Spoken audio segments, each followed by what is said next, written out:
নমস্কার, এখনকার prime time news নিয়ে আমি আপনাদের সাথে আছি মৃন্ময়, আর আপনারা দেখছেন নিউজ বাংলা নেটওয়ার্ক।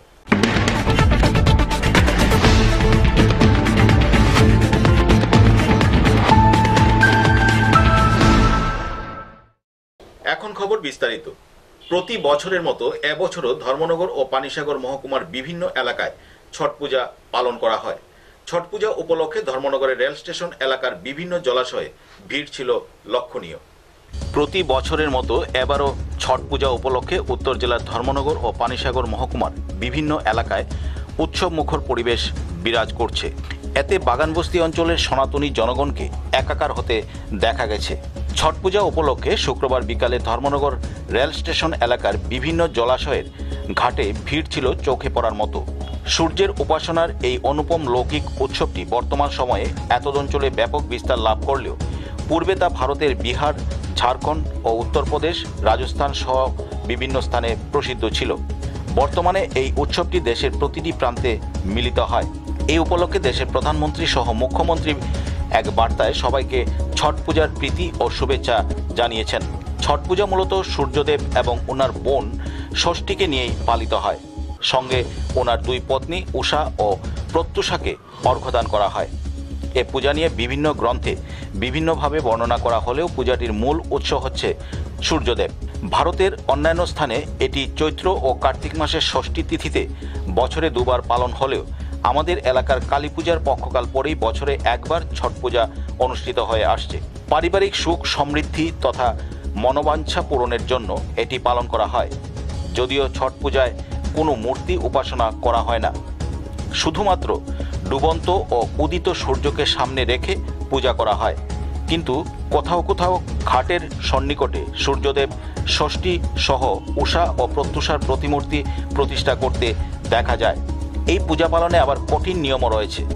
ভক্তদের দুদিন আগে পানিলাউর সবজি সহ ঘিয়ে ভাজা লুচি খেয়ে ভক্তদের দুদিন আগে পানিলাউয়ের সবজি, ঘিয়ে ভাজা লুচি খেয়ে দুদিন উপোস থাকার পর ষষ্ঠীর পুজো শেষে পাকান্ন গ্রহণের নিয়ম রয়েছে।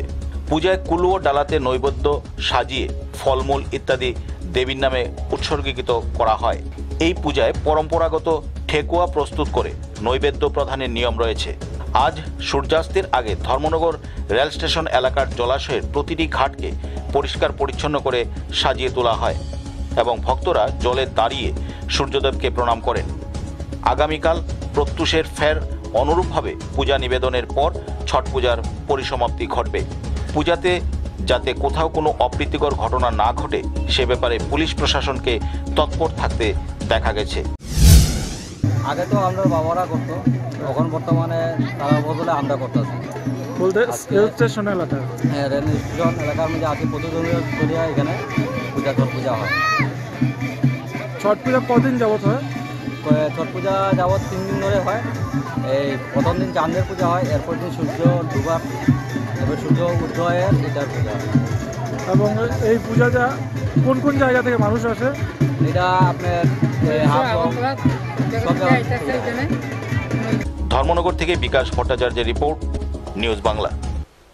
208A বিকল্প সড়ক নির্মাণে সাধারণ মানুষ থেকে যে সমস্ত জায়গা নেবে রাজ্য সরকার, তার ক্ষেত্রে ক্ষতিপূরণ কি দেওয়া হবে তা জানতে শনিবার ধর্মনগর মহকুমা রাগনা ও ভাগ্যপুর গ্রাম পঞ্চায়েতের 300 পরিবারের মানুষ ধর্মনগরের মহকুমা শাসকের কাছে ডেপুটেশন প্রদান করেন। 2008A বিকল্প সড়কের ক্ষতিপূরণ নিয়ে উত্তর ত্রিপুরা জেলার ভাগ্যপুর ও রাগনা গ্রাম পঞ্চায়েতের ক্ষতিগ্রস্ত 300 পরিবারের লোক উত্তর ত্রিপুরার জেলার এডিএম এর কাছে এক ডেপুটেশন প্রদান করেন। ক্ষতিগ্রস্ত পরিবারের বক্তব্য হলো, বিকল্প জাতীয় সড়ক নিয়ে তাদের কোনো বিরোধ নেই, এটা রাজ্য এবং রাষ্ট্রের প্রয়োজন, কিন্তু ক্ষতিগ্রস্ত পরিবার কি পরিমাণে ক্ষতিপূরণ পাবে এ নিয়ে রাজ্য সরকার বা প্রশাসনের পক্ষ থেকে কিছুই জানানো হয়নি। এই বিষয়ে জায়গা, বাড়িঘর, পুকুর এবং গাছের ক্ষতিপূরণ কত করে দেওয়া হবে, তহসিলদার আধার কার্ড, ব্যাংক অ্যাকাউন্ট এবং নির্দিষ্ট ফর্ম ফিল আপ করে জমা দেওয়ার জন্য বলেছেন। এলাকাবাসীদের বক্তব্য, ক্ষতিপূরণের মূল্য না জেনে ক্ষতিপূরণের আবেদন এবং অ্যাকাউন্টের নাম্বার জমা করবেন না তারা। তাই আমাদের সঙ্গে সরকার আসুক, আলোচনা করুক সকলের সঙ্গে। আমরা ন্যায্য মূল্য 100 বার যদি আমরা পাই, 100 বার আমরা রাস্তা দিতে আমাদের কোনো আপত্তি নেই। তহসিলদার সেদিন বললেন আধার কার্ড, রেশন কার্ড এবং ব্যাংকের অ্যাকাউন্ট তাদের কাছে ফরম্যাট সহ জমা দেওয়ার জন্য। আমরা এটা না বুঝে আমরা এটা জমা দেব না। ধর্মনগর থেকে বিকাশ ভট্টাচার্যের রিপোর্ট, নিউজ বাংলা। রাজ্যের মানুষের 28,600 কোটি টাকা ব্যাংকে রয়েছে। তার থেকে 16,000 কোটি টাকা ব্যাংক থেকে বের হচ্ছে। আরও 12,500 কোটি টাকা ব্যাংকে রয়েছে। সেই টাকা ব্যাংক থেকে বের করতে হবে। সমবায়গুলি যে ব্যবসা করছে তার সাথে অন্য ব্যবসা করতে হবে। ব্যাংকে টাকা না রেখে অন্য ব্যবসায় লাগালে মাল্টি বিজনেসম্যান হওয়া যায়। শুক্রবার ৬৭তম অখিল ভারত সমবায় সপ্তাহ উপলক্ষে আয়োজিত আলোচনা চক্রে এই কথা বললেন মুখ্যমন্ত্রী বিপ্লব কুমার দেব। ৬৭তম অখিল ভারত সমবায় সপ্তাহ ২০২০ উপলক্ষে শুক্রবার আগরতলা টাউন হলে এক আলোচনা চক্রের আয়োজন করা হয়। সমবায় দপ্তর এবং ত্রিপুরা রাজ্য সমবায় ইউনিয়নের যৌথ উদ্যোগে এই আলোচনা চক্রের আয়োজন করা হয়। প্রদীপ প্রজ্বলনের মধ্য দিয়ে এই আলোচনা চক্রের সূচনা করেন রাজ্যের মুখ্যমন্ত্রী বিপ্লব কুমার দেব। ৬৭তম অখিল ভারত সমবায় সপ্তাহের ভাবনা কোভিড অতিমারি, আত্মনির্ভর ভারত সমবায়। এদিনের আলোচনা চক্রে আলোচনা করতে গিয়ে মুখ্যমন্ত্রী বিপ্লব কুমার দেব বলেন, 2011 সালের সমীক্ষা অনুসারে ত্রিপুরা রাজ্যে 36 লক্ষ মানুষ রয়েছেন। তার মধ্যে আর্থিক এবং সামাজিক উন্নয়নের জন্য প্রত্যক্ষ এবং পরোক্ষভাবে 8,39,000 লোক সমবায়ের সঙ্গে যুক্ত রয়েছেন। রাজ্যে 2,808টি সমবায় সমিতি কাজ করছে। সমবায় সমিতিগুলো বর্তমানে যে কাজ করছে তার সঙ্গে অন্য ব্যবসা করবার পরামর্শ দেন মুখ্যমন্ত্রী। তিনি বলেন, যে সকল সমবায় সমিতি মাছ বিক্রয় করে তারা মাছ বিক্রয় করে ব্যাংকে টাকা না রেখে দিলে ভালোই হয়। মাছ বিক্রি করবার পর সেই টাকা ব্যাংকে না রেখে কমলা বিক্রি করবার পরামর্শ দেন মুখ্যমন্ত্রী। মাছ বিক্রির টাকা দিয়ে কমলা বিক্রি করলে ব্যাংকে টাকা রাখবার প্রবণতা কমবে। ব্যাংকে টাকা জমিয়ে রেখে দিলে লাভ হবে না। ব্যাংকে টাকা না রেখে অন্য ব্যবসায় লাগালে মাল্টি বিজনেসম্যান হওয়া সম্ভব বলেও অভিমত ব্যক্ত করেন মুখ্যমন্ত্রী বিপ্লব কুমার দেব। যেটা রতনলাল নাথ মহতো বললেন যে ত্রিপুরাকে সর্বশ্রেষ্ঠ রাজ্য বানাবো আমরা, তো সর্বশ্রেষ্ঠ রাজ্য যদি বানাতে হয় তো সর্বশ্রেষ্ঠ সিডিও রেশু যেখানে আছে তার সঙ্গে কম্পিটিশন করতে হবে, সেই মানসিকতা তৈরি করতে হবে। আমরা যদি এখানেই খুশি হয়ে যাই তো আমরা ওই জায়গাতে পৌঁছতেই পারবো না।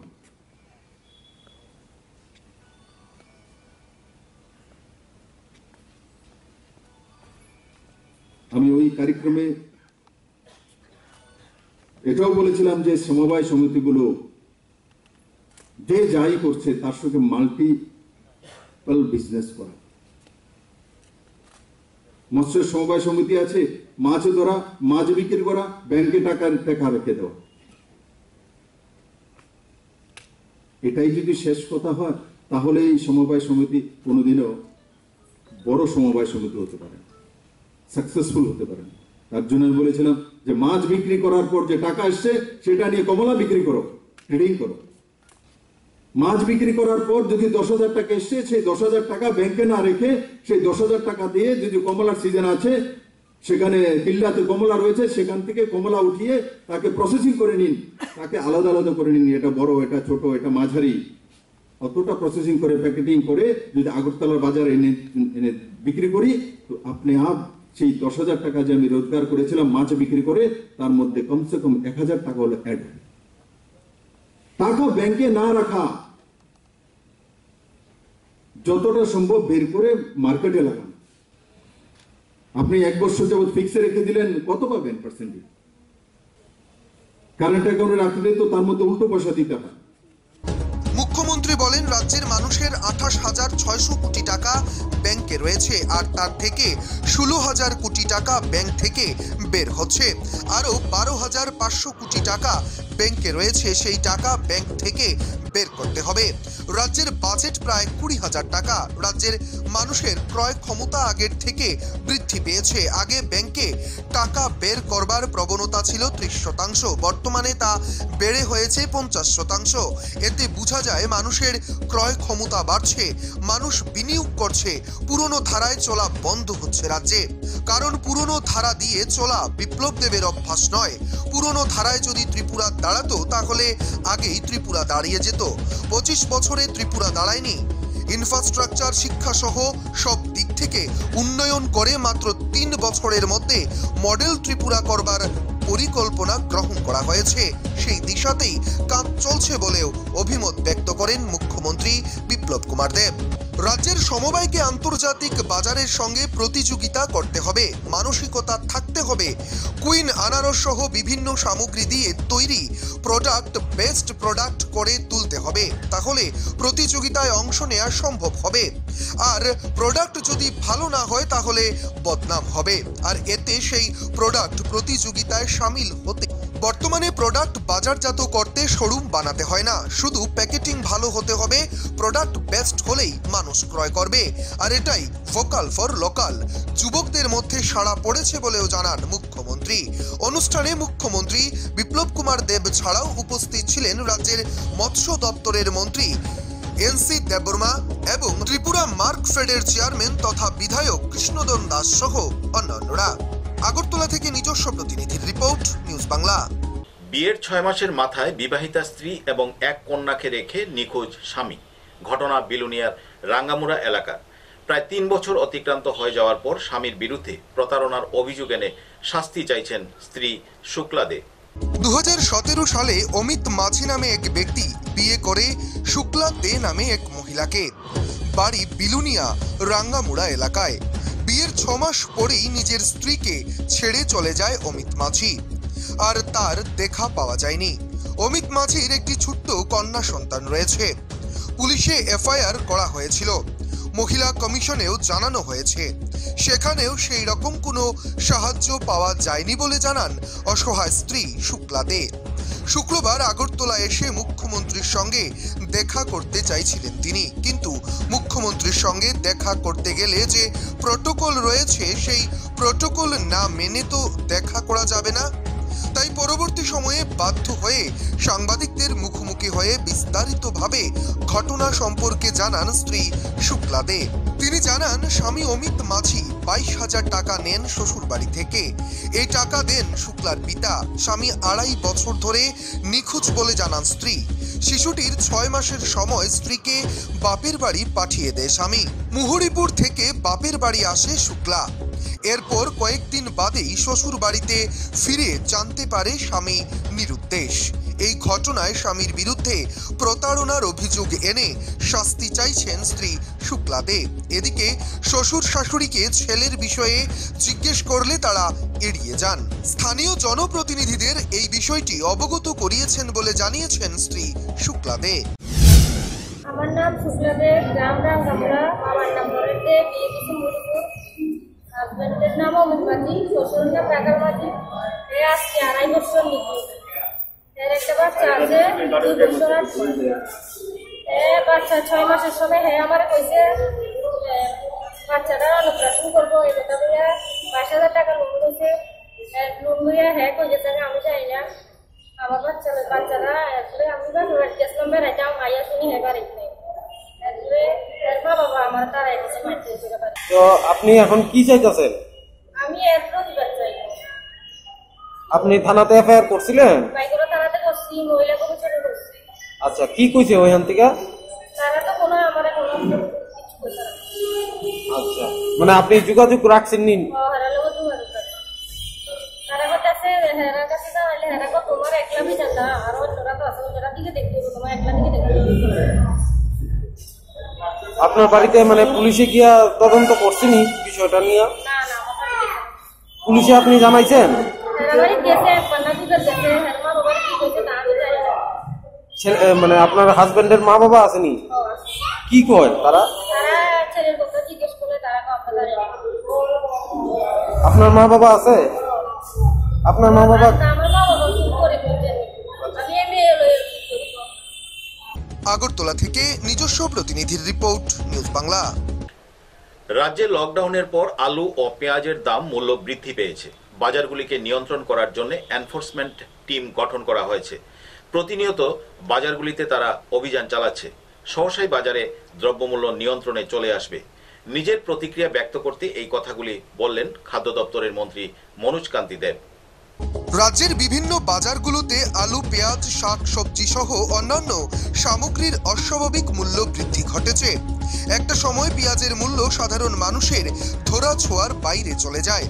যদিও সম্প্রতি পেঁয়াজের মূল্য কিছুটা হ্রাস পেয়েছে, তবে আলুর মূল্য এখনো হ্রাস পায়নি। এই পরিস্থিতিতে বাজারগুলোকে নিয়ন্ত্রণ করবার বিষয়ে নিজের প্রতিক্রিয়া ব্যক্ত করতে গিয়ে খাদ্য দপ্তরের রাজ্যের মন্ত্রী মনোজ কান্তি দেব বলেন, লকডাউনের পর বাজারগুলো অনেকটাই নিয়ন্ত্রণে ছিল, কিন্তু তারপর বাজারে পেঁয়াজ এবং আলুর মূল্য অস্বাভাবিকভাবে বৃদ্ধি পায়। পেঁয়াজ রাজ্যে উৎপাদন হয় না, আলু যা উৎপাদন হয় তা দিয়ে 12 মাসের মধ্যে 1 মাসের চাহিদা মাত্র পূরণ করা যায়।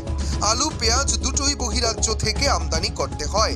তারপরও বাজার নিয়ন্ত্রণ করবার জন্য এনফোর্সমেন্ট টিম গঠন করা হয়েছে। এনফোর্সমেন্ট টিমগুলো প্রতিনিয়ত বাজারগুলোতে অভিযান চালাচ্ছে। ক্রেতাদের স্বার্থ যেন সুরক্ষিত থাকে সেই লক্ষ্য নিয়ে সরকার কাজ করছে। সহসাই বাজারে দ্রব্যমূল্য নিয়ন্ত্রণে চলে আসবে। তিনি আরও বলেন যে বহিরাজ্যে আলু, পেঁয়াজের মূল্য বৃদ্ধি পেলে রাজ্যেও তার প্রভাব পড়ে। দেখুন, আজকে লকডাউনের পর আমরা বাজারকে অনেকটাই নিয়ন্ত্রণ করেছি। বিশেষ করে প্রথম যখন লকডাউন শুরু হয়, আলু, পেঁয়াজ সহ নিত্য প্রয়োজনীয় যে সামগ্রীগুলি রয়েছে তা নিয়ন্ত্রণের মধ্যেই ছিল। ইদানিংকালে প্রায় 8 মাস অতিক্রান্ত লকডাউনের পরে ইদানিংকালে পেঁয়াজ এবং আলুর মূল্য কিছুটা বৃদ্ধি পেয়েছে। আমরা জানি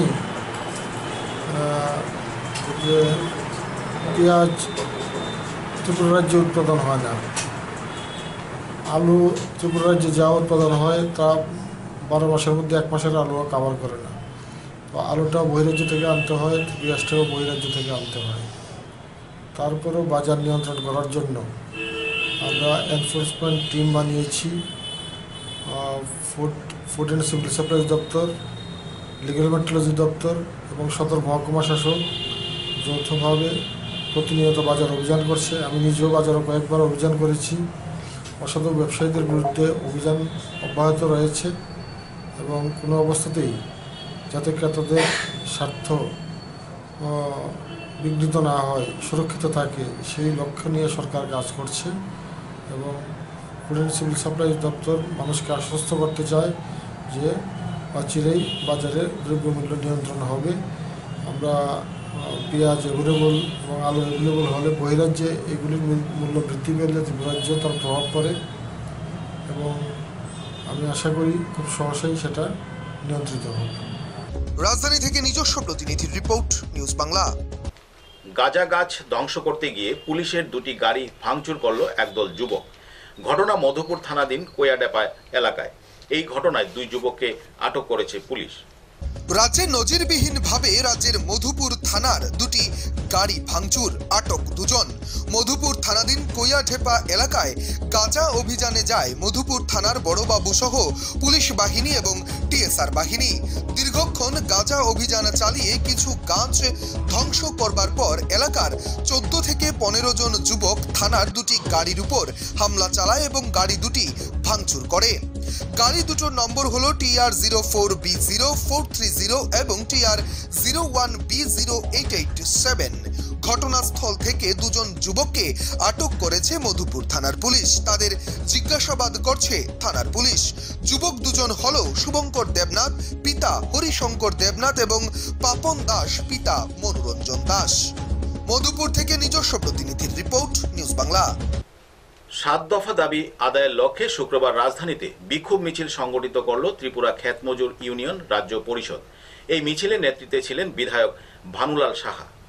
রেগা ও টুয়েপের কাজ বছরে 200 দিন করা, মজুরি দৈনিক 600 টাকা সহ মোট 7 দফা দাবি আদায়ের লক্ষ্যে শুক্রবার রাজধানীতে বিক্ষোভ মিছিল সংগঠিত করল ত্রিপুরা ক্ষেতমজুর ইউনিয়ন রাজ্য পরিষদ। এদিন মেলার মাঠ স্থিত সিপিআইএম পশ্চিম জেলা কার্যালয়ের সামনে থেকে এই মিছিল শুরু হয়। মিছিলের অগ্রভাগে ছিলেন ত্রিপুরা ক্ষেতমজুর ইউনিয়ন রাজ্য পরিষদের অন্যতম নেতা তথা রাজ্যের প্রাক্তন মন্ত্রী বিধায়ক ভানুলাল সাহা সহ অন্যান্য নেতৃত্বরা। মিছিলটি রাজধানীর বিভিন্ন পথ পরিক্রমা করে পুনরায় মেলার মাঠ স্থিত সিপিআইএম পশ্চিম জেলা কার্যালয়ের সামনে এসে শেষ হয়। ত্রিপুরা ক্ষেত মজুর ইউনিয়ন রাজ্য পরিষদের অন্যতম নেতৃত্ব তথা বিধায়ক ভানুলাল সাহা সংবাদ মাধ্যমের মুখোমুখি হয়ে 7 দফা দাবিগুলো তুলে ধরেন। তিনি আরও জানান, এদিন 7 দফা দাবি আদায়ের লক্ষ্যে মুখ্য সচিবের হাতে স্মারকলিপি তুলে দেয়া হবে। অনুরূপভাবে বিভিন্ন জেলা এবং মহকুমাগুলোতেও এই কর্মসূচি পালন করা হচ্ছে বলে জানান তিনি। ক্ষেত মজুর ইউনিয়নের ডাকে 5 দফা দাবিতে আমরা চিফ সেক্রেটারির কাছে ডেপুটেশন। আমরা এখন 200 দিনের কাজ রেগা এবং কুয়েপে মজুরি 600 টাকা। 2 নম্বর হলো সামাজিক ভাতা থেকে অনেকের নাম কেটে দিয়েছে, ইলিজিবল যারা তাদের নাম যেন না কাটা হয়, কারণ এগুলো কাটলে পরে তাদের অনাহার মৃত্যু হবে। ইলেকট্রিক ডিভিশন প্রাইভেটাইজেশন করতেছে, 5টা করছে, অভিজ্ঞতা মারাত্মক, লক্ষ লক্ষ টাকার বিল আইতেছে, তারপরে কল দিলে আসে না। এর সাথে পিএসএসিএলই ভালো ছিল, কল দিলে অন্তত আইতো। আমরা চাই যে এই বেসরকারীকরণ বন্ধ করো এবং এই যে অতিরিক্ত বিল আসে এগুলো আসা বন্ধ করো। আগরতলা থেকে নিজস্ব প্রতিনিধির রিপোর্ট, নিউজ বাংলা। শুক্রবার তেলিয়ামুড়া কবি নজরুল বিদ্যা ভবন দ্বাদশ শ্রেণী বিদ্যালয়ে এক অনুষ্ঠানের মধ্য দিয়ে নবম শ্রেণীতে পাঠরত ছাত্রীদের মধ্যে বাইসাইকেল বিতরণ করা হয়। প্রদীপ প্রজ্বলন করে এই অনুষ্ঠানের সূচনা করেন শিক্ষামন্ত্রী রতনলাল নাথ। রাজ্য জুড়ে বিদ্যালয়গুলোতে নবম শ্রেণীর ছাত্রীদের মধ্যে বাইসাইকেল বিতরণ শুরু হয়েছে। এই অনুষ্ঠানের অঙ্গ হিসেবে শুক্রবার দুপুর 2টো নাগাদ তেলিয়ামুড়া কবি নজরুল বিদ্যা ভবন দ্বাদশ শ্রেণী বিদ্যালয়ে নবম শ্রেণীর ছাত্রীদের মধ্যে বাইসাইকেল বিতরণ অনুষ্ঠিত হয় রাজ্য শিক্ষামন্ত্রী রতনলাল নাথের হাত ধরে। এই অনুষ্ঠানে প্রদীপ প্রজ্বলন করেন রাজ্য শিক্ষামন্ত্রী রতনলাল নাথ। এছাড়া উপস্থিত ছিলেন রাজ্য বিধানসভার মুখ্য সচেতক বিধায়িকা কল্যাণী রায়, কৃষ্ণপুর বিধানসভা কেন্দ্রের বিধায়ক চিকিৎসক কতুল দেববর্মা, তেলিয়ামুড়া পঞ্চায়েত সমিতির ভাইস চেয়ারম্যান অপু গুপ, তেলিয়ামুড়া পুরপিতা নীতিন কুমার সাহা, খোয়াই জেলা শিক্ষা অধিকর্তা কবি নজরুল বিদ্যা ভবনের প্রধান শিক্ষক সহ অন্যান্যরা। শুক্রবার তেলিয়ামুড়া মহকুমার 4টি স্কুলে 101 জন ছাত্রীদের মধ্যে বাইসাইকেল বিতরণের মধ্য দিয়ে গোটা রাজ্যে বাইসাইকেল প্রদানের প্রক্রিয়া শুরু হয়েছে। এই অনুষ্ঠানে বক্তব্য রাখতে গিয়ে মন্ত্রী রতনলাল নাথ বলেন, বিগত দিনে রাজ্যের স্কুলগুলোতে 56% ছাত্রছাত্রী পাঠ্য বই রিডিং পড়তে পারত, কিন্তু যুগ বিয়োগ অঙ্কও করতে পারত না ভালোভাবে। বর্তমান সরকারের চেষ্টায় এবার 10% ছাত্রছাত্রী এমন অবস্থায় রয়েছে, যেটাও দূর করার জন্য স্কুলগুলোর শিক্ষক শিক্ষিকারা চেষ্টা চালিয়ে যাচ্ছেন। সরকার ছাত্রছাত্রীদের শিক্ষার মান উন্নয়ন করতে গিয়ে 30,000 শিক্ষক শিক্ষিকাদের ট্রেনিং দেয়া হয়েছে এনসিইআরটির সহযোগিতায়। মন্ত্রী এমনটাই বক্তব্য রাখলেন। তিনি এও বললেন, আগামী দিনে দেশের ভবিষ্যৎ কি হবে সেটা ঠিক করবে ছাত্রছাত্রীরা। এজন্য স্কুলগুলোতে শিক্ষার পরিবেশ গড়ে তুলে ছাত্রছাত্রীদের গুণগত শিক্ষা দেওয়ার জন্য শিক্ষকদের প্রতি আহ্বান রাখেন মন্ত্রী রতনলাল নাথ। আমরা জানি শিক্ষাকে যদি গুরুত্ব না দেয়, আমাদের মুখ্যমন্ত্রী বলছে সবচেয়ে টপ মোস্ট প্রায়োরিটি কি হবে না হবে আমাদের দরকার নেই, আমাদের ছেলে মেয়েদের মানুষ করে দিন। আমরা সেই রিস্ক নিয়ে আমরা করেছি। এটা আমার ক্রেডিট নয়, আমার দপ্তরের এই যে ফ্যামিলি মেম্বার্স রয়েছে, টিচারও রয়েছে, তারা দেখিয়ে দিয়েছে আমরা উই ক্যান, আমরা পারি। এটা আমাদের শিক্ষক শিক্ষকদের বিরাট কৃতিত্ব আমি বলতে পারি, এটা করিয়ে দেখিয়েছি। আপনারা জানেন নতুন দিশা প্রকল্প, যারা ক্লাস 8-এ পড়তো, ক্লাস 5-এ পড়তো, 8-এ পড়লে বাংলা ভালো করে রিডিং করতে পারে না, বিয়োগ জানে না, ভাগ জানে না। কত শতাংশ ছেলে মেয়ে? 57%, 56% ছেলে মেয়ে ক্লাস 8-এর সঠিকভাবে বিয়োগ ভাগ করতে পারতো না। আজকে 2.5 বছর কোন জায়গায় এসেছে? আজকের দিনে 10% এসে দাঁড় করিয়েছি আমরা। 56% জানতো না, আজকে এই জায়গাটায় 2.5 বছরে 10% নিয়ে এসেছি আমরা। তেলিয়ামুড়া থেকে নিজস্ব প্রতিনিধির রিপোর্ট, নিউজ বাংলা। প্রতি বছরের মতো এবছরও কাছাড়ের পাথারকান্দির বিভিন্ন এলাকায় ছট পূজা অনুষ্ঠিত হয়। এই ছট পূজা উপলক্ষে সকলকে শুভেচ্ছা জানিয়েছেন পাথারকান্দির বিধায়ক কৃষ্ণেন্দু পাল। ছট পূজা উপলক্ষে আসামের পাথারকান্দির বিভিন্ন স্থানে উৎসব মুখর পরিবেশ। প্রতি বছরের মতো এবারও ছট পূজা উপলক্ষে পাথারকান্দির বিভিন্ন এলাকায় উৎসব মুখর পরিবেশ বিরাজ করছে। এতে বাগান বস্তি অঞ্চলের সনাতনী জনগণকে একাকার হতে দেখা গিয়েছে। ছট পূজা উপলক্ষে শুক্রবার বিকেলে এলাকার বিভিন্ন জলাশয় সহ নদীর ঘাটে ভিড় ছিল চোখে পড়বার মতো। সূর্য উপাসনার এই অনুপম লৌকিক উৎসবটি বর্তমান সময়ে এদত অঞ্চলে ব্যাপক বিস্তার লাভ করলেও পূর্বে তা ভারতের বিহার, ঝাড়খণ্ড, উত্তরপ্রদেশ, রাজস্থান রাজ্যসমূহে প্রসিদ্ধ ছিল। বর্তমানে এই উৎসবটি দেশের প্রতিটি প্রান্তে পালিত হয়। এই উপলক্ষে দেশের প্রধানমন্ত্রী সহ রাজ্যের মুখ্যমন্ত্রী, পাথারকান্দির বিধায়ক কৃষ্ণেন্দু পাল পৃথক পৃথক বার্তায় সবাইকে ছট পূজার প্রীতি এবং শুভেচ্ছাও জানিয়েছেন। ছট পূজা মূলত সূর্যদেব এবং উনার বোন ষষ্ঠীকে নিয়েই পালিত হয়। সঙ্গে উনার পত্নী উষা এবং প্রত্যুষাকেও অর্ঘ্যদান করা হয়। এ পুজো নিয়ে বিভিন্ন গ্রামে বিভিন্নভাবে বর্ণনা করা হলেও পুজোটির মূল উৎস হচ্ছে সূর্যদেব। ভারতের অন্যান্য স্থানে একটি চৈত্র এবং কার্তিক মাসে ষষ্ঠীর তিথিতে বছরে দুবার পালন হলেও আমাদের এলাকায় কালী পুজোর প্রাক্কালের পরই বছরে একবার ছট পূজা অনুষ্ঠিত হয়ে আসছে। পারিবারিক সুখ সমৃদ্ধি তথা মনোবাসনা পূরণের জন্য এটি পালন করা হয়। যদিও ছট পূজায় কোনো মূর্তির উপাসনা করা হয় না, শুধুমাত্র ডুবন্ত এবং উদিত সূর্যকে সামনে রেখে পুজো করা হয়। কিন্তু কোনো কোনো জায়গায় ঘাটের সন্নিকটেই সূর্যদেব, ষষ্ঠী সহ উষা এবং প্রত্যুষার প্রতিমূর্তিও প্রতিষ্ঠা করতে দেখা গিয়েছে। যারা এই পুজো পালন করে আবার কঠিন নিয়মও রয়েছে তাদের। ভক্তদের দুদিন আগে পানিলাউয়ের সবজি সহ ঘিয়ে ভাজা লুচি খেয়ে দুদিন উপোস থাকবার পর ষষ্ঠী পুজো শেষে পাকান্না গ্রহণের নিয়ম রয়েছে। পুজোয় কুলো এবং ডালাতে নৈবেদ্য সাজিয়ে ফল মূল ইত্যাদি দেবীর নামে উৎসর্গিত করা হয়ে থাকে। এই পুজোয় পরম্পরাগত ঠেকুয়া প্রস্তুত করে নৈবেদ্য প্রদানের নিয়ম রয়েছে। ছট পূজা উপলক্ষে পাথারকান্দির সোলগুই, বৈঠাখাল, ডেঙ্গার বন্ধ, হাতিখিরা, লোয়াইরপুয়া, ইছাবিল, চাঁদখিরা, লঙ্গাই, আদমটিলা, ভুবরিঘাট, চম্পাবাড়ি, মেদলি, পুতনি, শিবেরগুলা অঞ্চলে এক সাজো সাজো রব দেখা যায়। এদিন সূর্যাস্তের আগে এলাকার প্রতিটি ঘাটকে পরিষ্কার পরিচ্ছন্ন করে সাজিয়ে তোলা হয় এবং ভক্তরা জলে দাঁড়িয়ে সূর্যদেবকে প্রণাম করেন। শনিবার প্রত্যুষে ফের অনুরূপভাবেই পুজো নিবেদনের পর ছট পূজার পরিসমাপ্তি ঘটবে।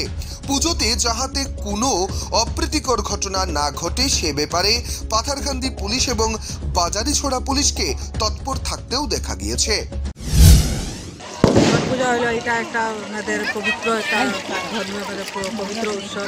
এটা আমরা সবসময় এখানে উদযাপন করে থাকি এবং এটা আস্থা এবং আস্থার প্রতীক। এটা সূর্য দেবতা আমরা পূজা করে থাকি। মানে কতদিন পালন করা হয় ছট পূজার পূজাটা? এটা টোটাল 4 দিন।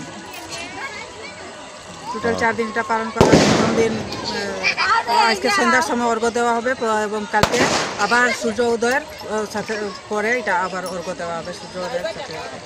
পাথারকান্দি থেকে মলয় কুমার দাসের রিপোর্ট, নিউজ বাংলা। পশ্চিমবঙ্গের সুজাপুর বিস্ফোরণ কাণ্ডে ঘটনাস্থল পরিদর্শন করতে সেখানে যান কংগ্রেসের এক প্রতিনিধি দল। এই প্রতিনিধি দলে ছিলেন বিধায়ক ঈশা খান ও বিধায়ক মুক্তাকিন আলম। সুজাপুর বিস্ফোরণ কাণ্ড নিয়ে দিনভর চলল রাজনৈতিক নাটক। কখনো ঘটনাস্থলে যাচ্ছে বিজেপির প্রতিনিধি দল, আবার কখনো যাচ্ছে কংগ্রেসের প্রতিনিধি দল। অভিযোগ পাল্টা অভিযোগ। এদিন সকালে পশ্চিমবাংলার সুজাপুর বিস্ফোরণ কাণ্ডের ঘটনাস্থল পরিদর্শনে গেল কংগ্রেসের এক প্রতিনিধি দল। উপস্থিত ছিলেন সুজাপুরের কংগ্রেস বিধায়ক ঈশা খান চৌধুরী, মানিকচকের বিধায়ক মুক্তাকিন আলম সহ কংগ্রেসের অন্যান্য প্রতিনিধিরা। এ বিষয়ে সুজাপুরের বিধায়ক ঈশা খান চৌধুরী জানান, নিরপেক্ষ তদন্ত হোক এটাই আশা করি। বিজেপির বড় বড় নেতারা আহত এবং নিহতদের পাশে দাঁড়াক, বাড়িতে বড় বড় কথা না বলে। অন্যদিকে কংগ্রেসের কিছুক্ষণ পরই ঘটনাস্থল পরিদর্শনে গেল বিজেপির প্রতিনিধি দল। উপস্থিত ছিলেন বিজেপি নেত্রী শ্রীরূপা মিত্র।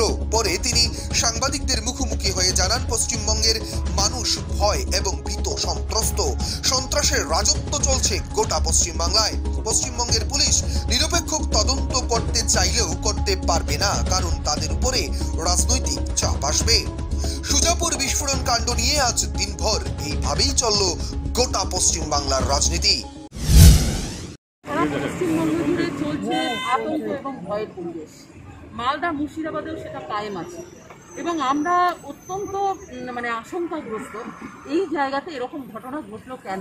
এবং আমরা জানি পশ্চিমবাংলার পুলিশ তারা কিন্তু ফ্রি পুলিশ নন, তারা ফ্রি অ্যান্ড ফেয়ার ইনভেস্টিগেশন করতে গেলে তাদের উপরে বিভিন্নভাবে রাজনৈতিক প্রেশার আসে। তার জন্য কিন্তু আমরা অত্যন্ত চিন্তিত, কেননা এখানে প্রচুর মানুষ মারা গেলেন এবং একটা সামান্য মেশিন থেকে এমন ব্লাস্ট হলো যে 2-3 কিলোমিটার পর্যন্ত সেই ব্লাস্টের আওয়াজ শোনা গেল। এটা একটা আশ্চর্যজনক ব্যাপার। কথা যেটা মেশিনের গন্ডগোল, কিন্তু তদন্ত হোক, আমরা তো অ্যাগেইনস্ট ইট। তদন্ত শুরু হয়ে গেছে। পুলিশের তদন্তের উপর স্যাটিসফাইড আপনি? পুলিশের তদন্ত এখন রেজাল্ট পাইনি, আমরা দেখছি। পুলিশ ইনভেস্টিগেশন দিয়ে চলছে, স্যাটিসফাইড করে চলছে। সুজাপুর থেকে নিজস্ব প্রতিনিধির রিপোর্ট, নিউজ বাংলা। ব্রু শরণার্থীদের স্থানান্তরকরণের দীর্ঘদিনের দাবিতে কাঞ্চনপুরের নাগরিক সুরক্ষা মঞ্চ ও জয়েন্ট মুভমেন্ট কমিটির ডাকা অনির্দিষ্টকালের বন্ধের 6ষ্ঠ দিনে জাতীয় সড়ক ও রেলপথ অবরোধকে কেন্দ্র করে উত্তরের পানিসাগরের অগ্নিবাসা এলাকায় আন্দোলনকারীদের উপর গুলি চালায় পুলিশ। তাতে ঘটনাস্থলে মৃত্যু হয় শ্রীকান্ত দাস নামে এক আন্দোলনকারীর এবং আহত 15 থেকে 20 জন। বর্তমানে এই ঘটনায় পানিসাগর এলাকায় প্রবল উত্তেজনা বিরাজ করছে। ব্রু শরণার্থীদের স্থানান্তরিত করার প্রতিবাদে নাগরিক সুরক্ষা মঞ্চ এবং জয়েন্ট মুভমেন্ট কমিটির ডাকা অনির্দিষ্টকালের বন্ধের 6ষ্ঠ দিনে তাদের কর্মসূচি ছিল জাতীয় সড়ক এবং রেলপথ অবরোধের। সেই মোতাবেক শনিবার সকাল থেকে হাজার হাজার মানুষ পানিসাগরের অগ্নিপাশা এলাকায় আসার পর সেখানে প্রশাসনের পক্ষ থেকে তাদের আটকানোর চেষ্টা করা হয়। তাতে পরিস্থিতি ধীরে ধীরে উত্তপ্ত হতে থাকে। শুরু হয় পুলিশ, টিএসআর এবং আন্দোলনকারীদের মধ্যে ধস্তাধস্তি। তারপর পরিস্থিতি নিয়ন্ত্রণের বাইরে চলে গেলে পুলিশ লাঠিচার্জ এবং কাঁদানে গ্যাস ছুটতে থাকে। তাতে পরিস্থিতি আরও উত্তপ্ত হয়ে ওঠে এবং পুলিশ গুলি চালায়।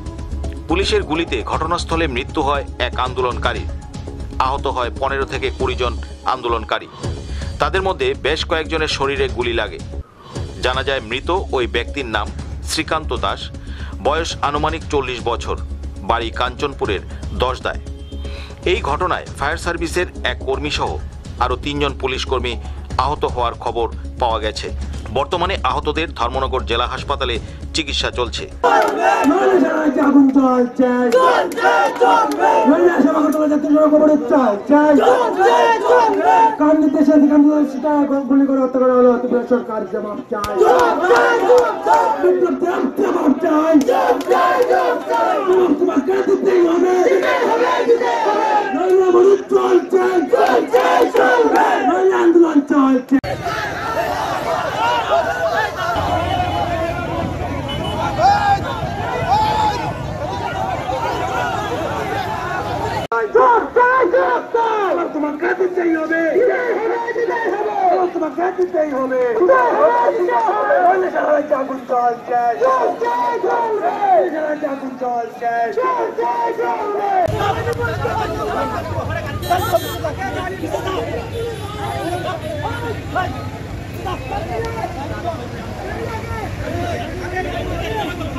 এদিকে আন্দোলনকারীরা জানিয়েছে যতক্ষণ পর্যন্ত তাদের দাবি মানা হবে না এবং নিহত শ্রীকান্ত দাসের পরিবারকে ক্ষতিপূরণ দেওয়ার কথা ঘোষণা করা হবে না, ততক্ষণ পর্যন্ত তারা আন্দোলন চালিয়ে যাবে। সংবাদ পরিবেশন করা পর্যন্ত পানিসাগর এলাকায় প্রচণ্ড উত্তেজনা বিরাজ করছে। প্রশাসনের পক্ষ থেকে 144 ধারা জারি করা হয়েছে এবং আজ উত্তর ত্রিপুরার জেলাশাসক এই ঘটনা নিয়ে সাংবাদিক সম্মেলন করার কথাও রয়েছে। আমরা নাগরিক সুরক্ষা মঞ্চ এবং জয়েন্ট মুভমেন্ট কমিটির ডাকে আমরা 16 তারিখ থেকে যে কাঞ্চনপুর সাব ডিভিশনে ধর্মঘটের ডাক দিয়েছিলাম, সেই ধর্মঘট দীর্ঘ 5 দিন অতিক্রান্ত হওয়ার পর যখন কোনো প্রশাসনিকভাবে আমাদের সঙ্গে কোনো আলোচনা করে আমাদের যে শরণার্থী পুনর্বাসন নিয়ে যে সমস্যা, আমাদের দাবি ছিল যে সারা ত্রিপুরা রাজ্যের 8টি জেলা এবং 23টি মহকুমার মধ্যে সমানভাবে ভাগ করে যে সংখ্যাটা আমাদের কাঞ্চনপুরে পড়বে সেই সংখ্যাটা দেওয়ার জন্য। কিন্তু আমরা 2019 সালের 10 ডিসেম্বর থেকে আমাদের এই দাবি, এই আন্দোলন আমরা চালিয়ে যাচ্ছিলাম গণতান্ত্রিক পদ্ধতিতে। এখন পর্যন্ত সরকার পক্ষ আমাদের ডাকে সাড়া দেননি এবং আলোচনায় বসে সমস্যা সমাধান করার কোনো পদক্ষেপ নেননি। তাই আমরা গত 16 তারিখ থেকে যে ধর্মঘটের ডাক দিয়েছি, 5 দিন ধর্মঘট চলার পরও আজকে 6 দিন আমরা চিন্তা করলাম যে আমরা আসাম আগরতলা রোড ব্লক করব। আমরা গণতান্ত্রিক পদ্ধতিতে সুন্দর সুশৃঙ্খলভাবে আমাদের সংগ্রামী ভাই বন্ধুদেরকে নিয়ে আমরা চামটিলা এই ট্রাফিক পয়েন্টের সামনে আমরা শান্তিপূর্ণভাবে আমাদের দাবি সনদ আদায় করার জন্য আমরা গণতান্ত্রিক পদ্ধতিতে আন্দোলনে ব্রতী হয়েছি, হওয়ার যে জন্য আমরা রওনা হয়েছি। এর মধ্যে প্রশাসনের পক্ষ থেকে বিভিন্ন জায়গাতে, যেমন জলবাসা ঢোকার আগে যে কাঞ্চনপুর থেকে আসার পথে যে ব্রিজটা আছে, ওখানে একটা ব্যারিকেড তৈরি করে আমাদেরকে ডিভাইড করে দেওয়া হয়েছে। এরপর এখানে যারা আমরা উপস্থিত ছিলাম আমাদেরকেও এখান থেকে পুলিশ লাগিয়ে তাড়িয়ে দেওয়া হয়েছে। তারপর যখন আমরা খবর পেলাম যে ওরা ওখানে পুলিশ দিয়ে ব্যারিকেড দিয়ে দিয়েছে, আমাদের আন্দোলন ভাই বন্ধুরা সঙ্গী সাথীরা চিন্তা করলেন যে না, আমরা কেউ পেচারতলার দিকে চলে আসব, কেউ ভগবান টিলার দিকে চলে আসব, কেউ নবীনচড়া হয়ে আসব। এইভাবে আমাদেরকে বিভিন্নভাবে বিভিন্ন জায়গাতে আক্রান্ত করা হয়েছে প্রশাসনিক পুলিশ এবং টিএসআর সিআরপিএফ এর জওয়ানদের মাধ্যমে। ধর্মনগর থেকে বিকাশ ভট্টাচার্যের রিপোর্ট, নিউজ বাংলা। পানিসাগর কাণ্ডে ঘটনাস্থলে গুরুতর আহত দমকলকর্মী বিশ্বজিৎ দেববর্মাকে আশঙ্কাজনক অবস্থায় জিবি হাসপাতালে রেফার করা হয়েছে। এই ঘটনায় নিহত এক ব্যক্তি এবং আহত আরও 12 জন। বর্তমানে পানিসাগর মহকুমায় প্রবল উত্তেজনা বিরাজ করছে। ধর্মনগর এবং পানিসাগর মহকুমায় 144 ধারা জারি করা হয়েছে। নাগরিক সুরক্ষা মঞ্চ এবং জয়েন্ট মুভমেন্ট কমিটির ডাকা জাতীয় সড়ক ও রেলপথ অবরোধের ঘটনায় ঘটনাস্থলে গুরুতরভাবে আহত এক দমকল কর্মী বিশ্বজিৎ দেববর্মাকে আশঙ্কাজনক অবস্থায় জিবি হাসপাতালে রেফার করা হয়েছে। এখন পর্যন্ত এই ঘটনায় মৃত্যু হয়েছে এক আন্দোলনকারীর এবং আহত হয়েছেন আরও 12 জন। আহতদের মধ্যে দমকল কর্মী, পুলিশ, টিএসআর, জয়েন্ট মুভমেন্ট কমিটির সদস্য এবং স্কুল ছাত্র রয়েছে। ঘটনাস্থলে উপস্থিত হয়েছেন নর্দার্ন ডিআইজি, নর্থ এসপি সহ উচ্চপদস্থ আধিকারিকরা। বর্তমানে সড়ক অবরোধ চলছে। এই ঘটনায় গোটা পানিসাগর এলাকায় উত্তেজনা বিরাজ করছে। ধর্মনগর থেকে বিকাশ ভট্টাচার্যের রিপোর্ট, নিউজ বাংলা। এখনকার মতো প্রাইম টাইম নিউজ এ পর্যন্তই। আমাদের পরবর্তী সংবাদ দেখার জন্য চোখ রাখুন নিউজ বাংলার পর্দায়।